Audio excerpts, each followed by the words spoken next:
로마서 8장을 보면 35절부터 보겠습니다. 누가 우리를 그리스도의 사랑에서 끊으리요? 환난이나 공고나 핍박이나 기근이나 적신이나 위험이나 칼이랴. 그 다음에 37절. 그러나 이 모든 일에 우리를 사랑하시는 이로 말미암아 우리가 넉넉히 이기느니라. 내가 확실하노니 사망이나 생명이나 천사들이나 권세자들이나 현재이나 장래이나 능력이나 높음이나 깊음이나 다른 아무 피조물이라도 우리를 우리 주 그리스도 예수 안에 있는 하나님의 사랑에서 끊을 수 없다. 이렇게 얘기해요. 끊을 수 없다. 하나님의 사랑에서 끊을 수 없다. 이거를 아주 기독교에서 강조를 해요. 그리스도 사랑. 그런데 여기에 조건 하나가 붙어요. 무슨 조건인지 아십니까? 28절을 한번 보겠습니다. 우리가 알거니와, 여기서 알거니와라고 얘기하면서 하나님을 사랑하는 자라고 얘기하고 있습니다.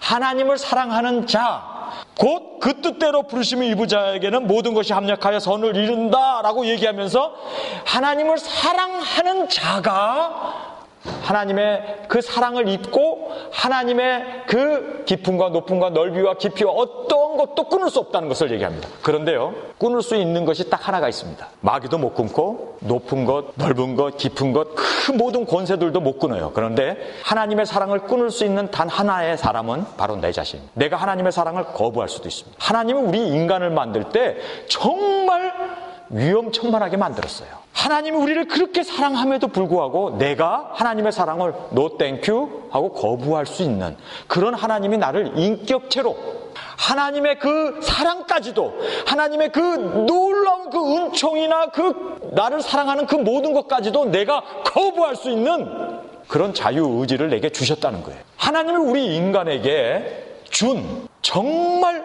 너무너무 위험천만한 자유를 우리에게 주셨다는 겁니다. 그래서 내가 하나님의 사랑을 밀어버릴 수가 있어요. 왜냐하면 사랑은요, 상대적인 거예요. 내가 저희 집 사람을 사랑하면 저희 집 사람도 나를 그래서 사랑의 관계, 교제가 이루어지는 거예요. 사랑은 일방적으로 할 수 있는 게 아닙니다.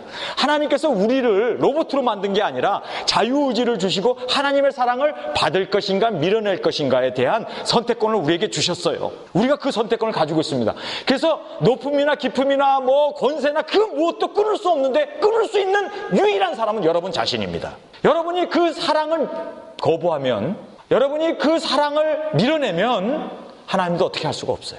만약에 하나님을 사랑하는 자라고 하는 이 말이 들어가요. 근데 이 말이 없었다면, 그러면 하나님이 무조건적으로 사랑한다면 이 세상에 구원받지 못할 사람이 아무도 없죠. 그리고 하나님을 심판할 이유도 없죠.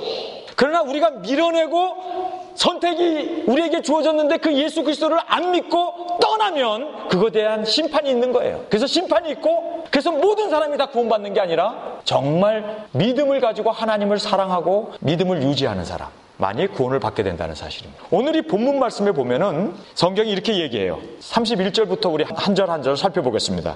시몬아 시몬아. 예수님이 시몬을 2번 불러요. 시몬아 시몬아. 참 측은한 마음으로, 사랑의 마음을 가지고 예수님이 시몬을 엄청 사랑했습니다. 주는 그리스도 살아계신 하나님의 아들이라고 고백했을 때 천국의 열쇠까지 맡겼습니다. 그만큼 시몬을 사랑했어요. 시몬아 시몬아 하고 이야기하면서 보라, 사탄이 밀가불듯 하려고 너를 청구하였으나, 여기 보면은 이 밀을 말이에요, 이 방아에다 넣고 쪄요.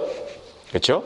찌고 나가지고 그다음에 채가 있습니다. 이 네모난 채에다가, 그 채에다가 올려놓고 흔들어요. 이렇게. 그러면은 찌꺼기들은 밑으로 떨어져요. 알곡은 위에 남습니다. 그렇죠? 그래서 그 알곡을 걷어가지고 요리를 해요. 시몬을 그 위에다 올려놓고 쳐가지고 밑으로 떨어뜨리려고 했다는 거예요. 근데 믿음을 놔버렸으면 그도 떨어져가지고 아궁이 속에서 불타는 그런 쭉정이가 되고 말았을 텐데, 이 채를 치다 보면은 두꺼운 덩어리나 이런 정말 알곡만 위에 남고 찌꺼기 밑으로 다 떨어져요. 사탄이 그렇게 했다는 거예요.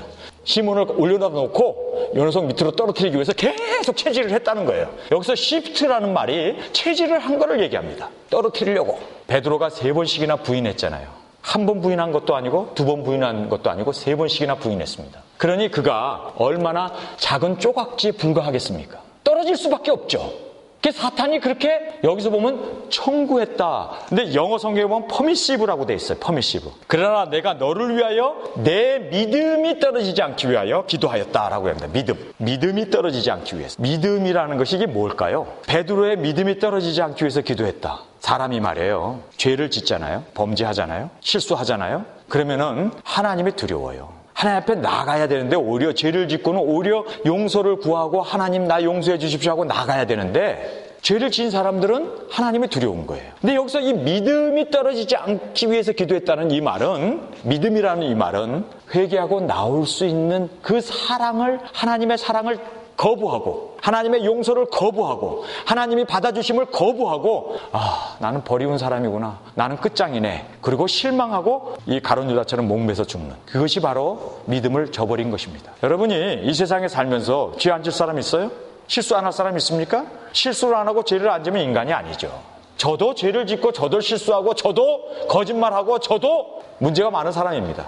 여러분이 자세히 관찰을 안 해서 그렇지만 나의 중심을 보시는 하나님 앞에 나는 항상 부족한 사람이에요. 죄를 져요, 넘어져요, 실수해요. 그건 인간적인 겁니다. 그러나 죄를 짓고 실수하고 넘어진 그 상태에 머물러 있는 것은 마귀적인 거예요. 그러니까 넘어지고 실수하고 쓰러졌을 때 믿음이 있는 사람은 나를 받아주실 주님을 알고 주의 품으로 주님 용서해 주십시오, 나를 십자가에서 죽어주신 주님을 바라보면서 나아간, 그게 믿음이에요. 그 믿음이 떨어지지 않기 위해서 예수님이 기도했던 거예요. 내 자식들 죄 져요.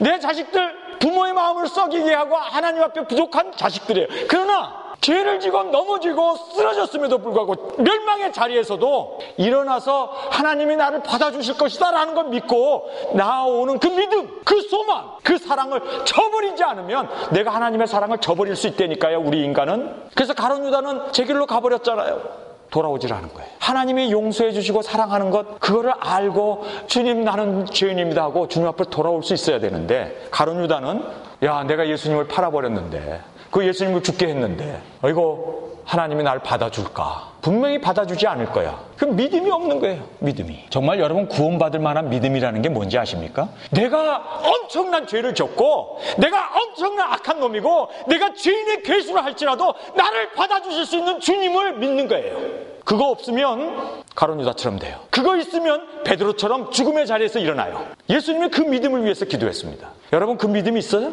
그리고 내가 잘못했습니다, 내가 모르고 했습니다 하고 주 앞으로 돌아오면 구원받을 수 있다는 그 믿음. 가룟 유다, 베드로 주님 부인했잖아요. 그런데 가룟 유다는 제 갈 길로 가버리고 스스로 목매달아서 자포자기하고 끝내버리고, 베드로는 그 죽음의 자리에서 3번씩이나 부인했음에도 불구하고 사탄이 그의 영혼을 밀가불듯 했음에도 불구하고 그는 믿음이 있었던 거예요. 내가 죽게 돌아오면 살 거다. 탕자의 비유에서 우리에게 주는 교훈이 뭡니까? 아들이 아버지 재산을 가지고 나가서 창기와 함께 말아먹었잖아요. 굶어 죽게 생기고 돼지 우리에서 살다 보니까 자기 신세가 너무 처량한 거예요. 내가 아버지께로 돌아가서 종노릇하는 게 낫겠다. 내가 아버지께로 가면 아버지가 나를 영접해 줄 거다. 그 믿음이 있었던 거예요. 받아줄 거다라고 하는 믿음.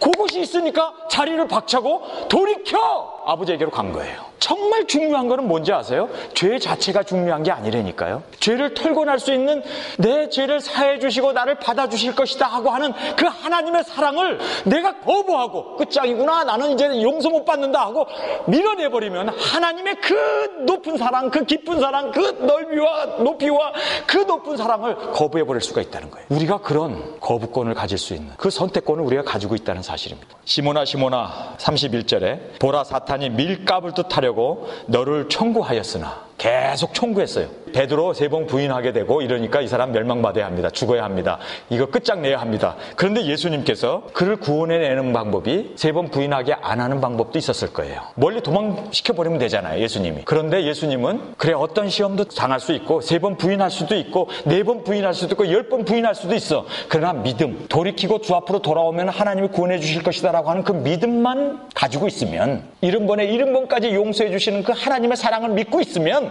그리고 나를 받아주실 것이다라고, 나의 죄를 용서해 주실 것이라고 십자가에서 나를 위해서 죽어주신 그 예수님을 믿는 그 믿음만 있으면 언제라도 돌이킬 수 있다는 걸 예수님은 알고 계셨어요. 그래서 그 믿음, 그 믿음을 위하여 기도했다라고 얘기합니다. 저는 이런 생각을 가져요. 이건 뭐 뚱딴지 같은 생각이라고 여러분 생각할지 몰라도, 이 탕자의 비유에서 아버지가 자식이 재산 달라고 그러면 뻔히 알잖아요. 이거 재산 받아가지고 타지에 가가지고 자유롭게 그냥 흥청망청 방탕한 생활을 할 거라는 거 뻔히 알잖아요. 아버지가 그거 모르겠어요?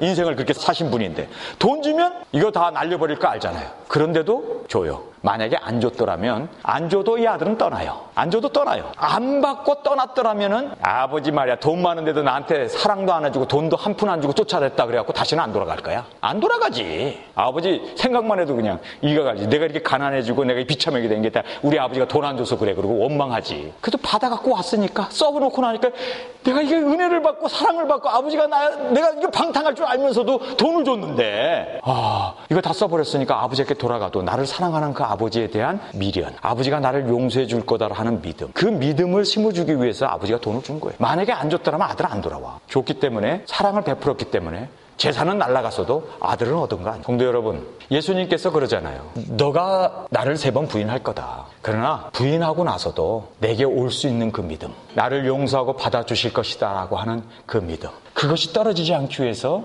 예수님이 기도했다는 거예요.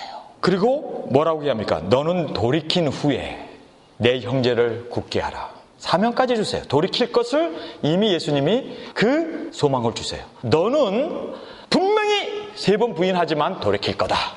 마귀가 너의 영혼을 청구하고 너를 시험에 빠뜨리고 너를 멸망의 자리에 두었다 하더라도 너는 돌이킬 거다. 그런데 33절에 보세요. 제가 말하되 주여 내가 주와 함께 오게도 죽는데도 가기를 준비하였나이다. 또 큰 소리 쳐요. 누가 큰 자냐 하고 다퉜던 그 베드로가 이번엔 또 큰 소리를 빵 쳐요. 다 떠나도 나는 죽는 데까지 주님과 함께 가겠습니다. 그러니까 예수님이 죽는 데까지 오게 되면 3번 부인하게 될 걸 알잖아요. 그래서 예수님이 죽는 데까지 오면은 예수님이 고난을 받고 채찍을 받고 이제 십자가에 죽기 위해서 가시 면류관을 써야 하고 희롱을 당해야 되잖아요. 근데 베드로가 끝까지 오겠다고 그러는 거예요. 거기에. 근데 오게 되면은 부인하게 될 거라는 거예요. 여러분 여기 보세요. 34절에 가라사대 베드로야. 아까는요 시모나 시모나 그랬어요. 시모나 시모나 얘기했는데 갑자기 예수님이 여기서는 베드로야 하고 불러요. 베드로는 예수님이 내 믿음이 반석같이 되라 하는 마음으로 이름을 반석이라고 지어줬습니다. 우리가 시몬으로 살 때는 마귀가 찍적거려요. 넘어져요. 그러나 베드로로 살 때 이것은 소망이 있어요. 하나님께서 베드로로 지켜주시고 보호해주시는 그 하나님의 인정을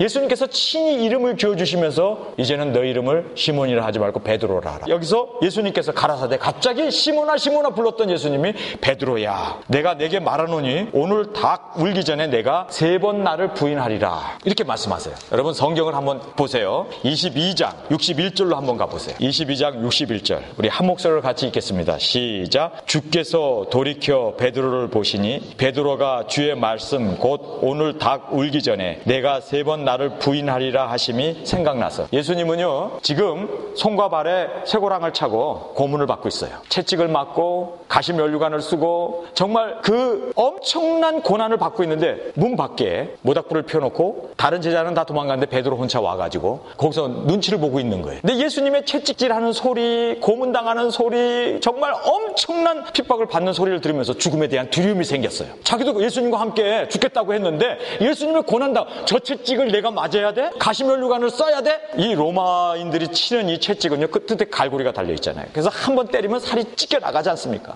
그걸로 예수님을 치는데 잔무도하게 치는데 피가 튀고 낭자하게 신음소리와 함께 그 쫙쫙 소리 나는데 그걸 보니까 베드로가 얼어붙은 거예요. 얼어붙어 있는 상태에 여러분이 요한복음에 보면은 그 길을 자른 말고의 친척이 야 너 예수님과 함께 다니는 사람 누구에게 피해를 주면요 그 피해가 꼭 오게 돼 있어요. 인과 보응이 있습니다. 말고의 길을 잘라버렸기 때문에 말고의 친척이 베드로를 알아본 거예요. 칼을 휘두른 베드로를 알아본 거예요. 너 예수님하고 같이 동산에 있지 않았냐? 아니다 나 뭐 알지도 못한다. 에? 계집종 앞에서 나 분명히 봤는데 너 잘못 봤어. 아니야 3번씩이나 부인을 하는 거. 그거를 예수님은 채찍 맞아가면서 고문을 당해가면서 피가 낭자하게 흘려가면서 가시면류관을 싸고 정말 죽음 앞에 그 고난 가운데 예수님이 다 들어요. 자기를 부인하는 거를. 그리고 3번 딱 부인하는 순간에 4번, 5번, 10번도 부인할 수 있거든요. 그래서 예수님이 거기서 본문에 보면은 몸을 틀어서 베드로를 쳐다봤어요. 눈과 눈이 마주친 거예요. 3번 딱 부인하니까 예수님이 몸을 돌이켜서 그 믿음을 위해서 기도했던 예수님이 그 믿음이 떨어지지 않게 해서 딱 3번 부인하는 순간에 예수님이 고개를 틀어요. 그 고난 가운데 채찍을 맞으면서 쳐다봐요. 그래서 예수님과 베드로가 눈과 눈이 딱 마주치는 순간에 말씀이 생각나는데 또 예수님이 그 고난을 받으면서 마지막 기적이 뭔지 아세요? 예수님의 마지막 기적이 닭을 울게 한 거예요. 닭아 울어라. 또 꺾여 하고 우니까 닭이 울기 전에 너가 나를 3번 부인하리라 한 말씀이 예수님이 쳐다보지 예수님이 돌이켰다고 그래요. 이 돌이켰다는 이 말이 뭡니까? 베드로야, 너 돌이켜야 돼. 너 회개해야 돼. 너가 돌이키기 위해 형제를 굳게 하라고 했던 그 말씀이 생각나게 하기 위해서 예수님이 돌이키셨어요. 그리고 베드로와 눈과 눈이 마주친 거예요. 너 돌이키지 않으면.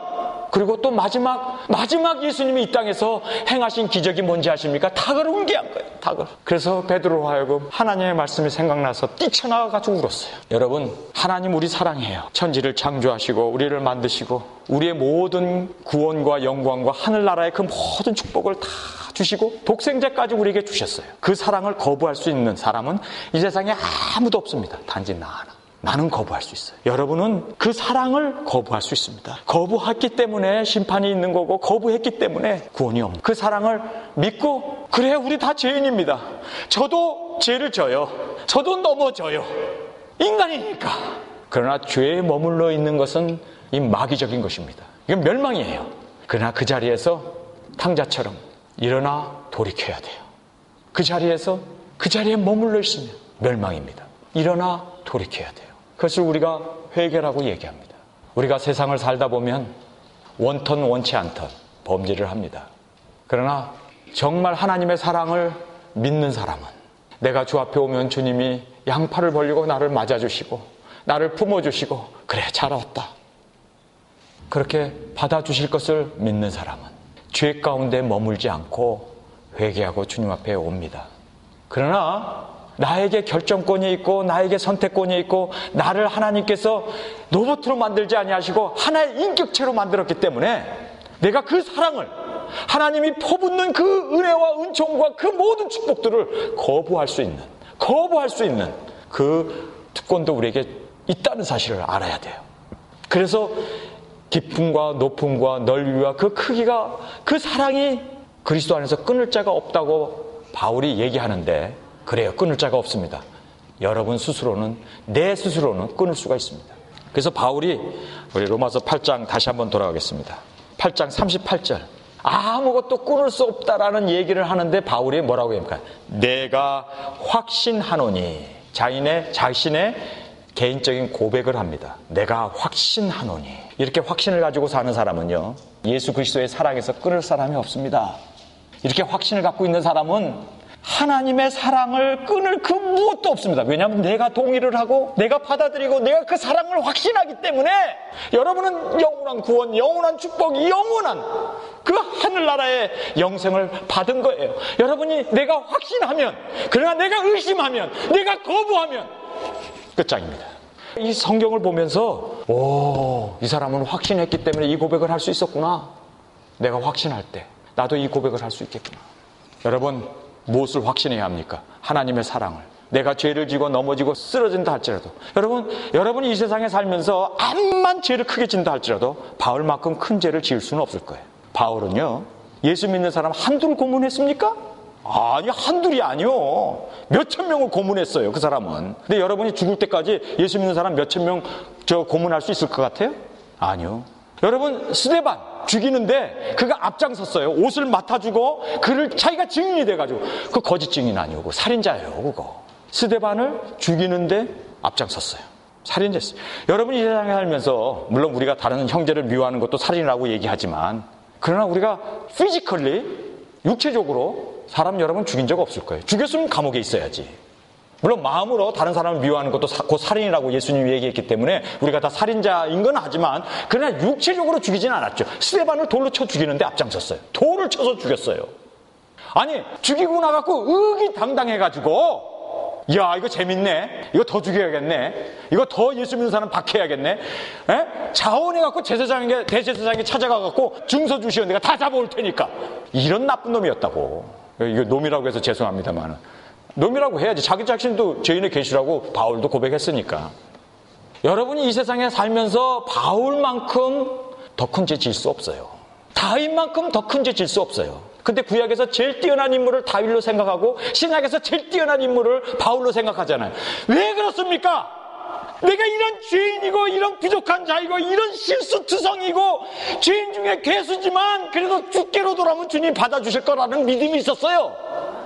다윗도 그랬어요. 바울도 그랬어요. 그 믿음이 있어야 돼요, 우리에게. 믿음이 큰 사람이 뭡니까? 이적 기사 많이 일으키는 사람이 이적이 큰 사람입니까? 아니에요. 정말 죄인임에도 불구하고, 정말 이거는 소망이 없는 건데도 불구하고 내가 아버지께로 가면 아버지가 날 받아줄 거다라는 믿음이에요. 이 믿음이 가장 우리를 구원해 주시는 위대한 믿음입니다. 위대한 믿음입니다. 그것 하나 보시고 마귀는 우리를 넘어지게 하고 쓰러지게 하고 실패하게 하고 우리의 영혼을 청구하죠.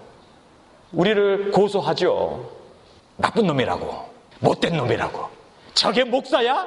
아이 저러고도 뭐 예수를 믿는다고? 조소하죠. 밀가루도 타죠. 그러나 여러분, 그래 난 죄인이다. 그럼에도 불구하고 나는 아버지께로 나아가겠노라. 돌이키겠노라. 그리고 돌이키면 하나님의 사랑을 받아들인 거예요. 확신하는 거예요. 나는 확신하노니, 그 확신이 여러분의 확신에 대해서 바울이 그 확신을 가진 거예요. 죄가 많은 곳에 은혜가 넘쳤다는 그 말이 뭡니까? 바울이 엄청 죄를 졌어요. 그러나 주께로 돌아오면 하나님께서 받아주실 것이라고 하는 그 놀라운 믿음을 갖고 있었습니다. 그 믿음. 예수님이 그 믿음을 위하여 기도했고 3번 부인했음에도 불구하고 주님 앞에 나왔던 것입니다. 일본의 그 아주 베스트셀러가 됐던 침묵이라고 하는 책 읽어본 적 있어요? 근데 그 침묵이라고 하는 책이요, 일본에서 실제로 있었던 일을 수기로 쓴 거예요. 이 일본 사람들이 모여서 예배를 보는데 예수님 사진을 딱 갖다 놓고 이거 밟고 지나가라. 그 목사, 선교사예요. 선교사 하나인데 이 포르투갈 선교사예요. 근데 이 사람이 왔는데 그거를 밟고 지나가면 여기 있는 교인들 다 살려주고 너희 가족과 교인들을 다 살려주는데 너가 이거 밟으면 너도 죽고 교인들도 다 죽는다는 거예요. 여러분 어떡하겠어요? 근데 이 선교사가 고민이 생긴 게 뭐냐면 나나 예수를 위해서 죽는 건 오케이. 나는 몰라 순교하려고 일본까지 왔으니까 이 민족을 위해서 내가 죽겠다 생각하고 왔는데 내가 그걸 안 밟으면 다 죽어? 다른 사람을 살리기 위해서 그가 밟아요. 근데 밟는 순간에 머리 가운데 딱 들어오는 주님의 음성을 들어요. 밟는 순간에. 야, 너 밟는 것 때문에 괴로워하지 마라. 내가 밟히려고 이 세상에 왔고 내가 밟혀서 십자가에 죽었노라. 너가 밟는 것은 아무것도 아니다. 사람들을 살리기 위해서 밟아라. 그래서 그가 밟아요. 그러고 나고 산에 올라가고 발바닥을 닦으면서 회개하고 잘못했습니다. 그 이제 수기가 그렇게 끝나요. 근데요, 우리나라에 신사참배 때 많은 사람이 죽었습니다. 신사참배 안 하겠다고. 신사참배에 수많은 목사님들이 죽었습니다. 주기철 목사를 비롯해서 많은 사람이 죽었어요. 공산화 됐을 때 교회를 사수하면서 많은 사람들이, 예수 믿는 사람들이 공산화를 반대하고 태양 맞고 그 감옥에 투옥되고 총살을 받으면서 교회에다가 예수 믿는 사람 모아다 놓고 불을 질러갖고 엄청난 많은 사람들이 죽었습니다. 근데 결국은 한국에 그 순교자가 있었기 때문에 한국 교회는 부흥을 했습니다. 교회가 세워졌어요. 베드로가 예수님을 부인했기 때문에 그가 회개하고 구원을 얻을 수 있었을 거예요. 돌이키고 형제를 굳게 하고. 그러나 그도 사명이 다하는 순간 거꾸로 십자가에 못 박혀 죽었습니다. 조금 더 사명 감수하고 죽은 거예요. 결국은 우리는 다 죽어요. 나에게 있어서 무기는 용서하고 사랑하고 주를 위해서 내 생명을 바치는 그 일이 내가 할 수 있는 유일한 무기고 우리 그리스도인들이 갖고 있는 축복입니다. 계시록에 보면은 주를 위하여 목배임을 받고 복음을 전하다 죽는 것이 엄청난 축복 중에 축복이라고 얘기하고 있어요. 나 그 축복 안 놓칠 겁니다. 여러분이 너 밟으면, 너 예수 부인하면은 내가 너 살려줄 뿐만 아니라 교인들 다 살려줘. 그래서 나는 죽을 거예요. 죄송합니다. 여러분도 같이 죽읍시다. 사명이 있는 한 하나님이 살려줘. 이 베드로에게 사명이 있었잖아요. 형제를 굳게 하라는 사명이 있었잖아요. 그 사명을 위해서 베드로가 돌이키고 그 사명을 감당한 거예요. 교회를 세우고 베드로 전서 후서도 써야 되고 사명이 있잖아요. 우리가 사명 다하는 순간 주여, 주님 앞에 가는 그 축복을 우리 함께 누리시기를 주님의 이름으로 간절히 축원합니다. 우리 다 같이 일어나 기도드립니다. 주님 다시 오실 때까지 나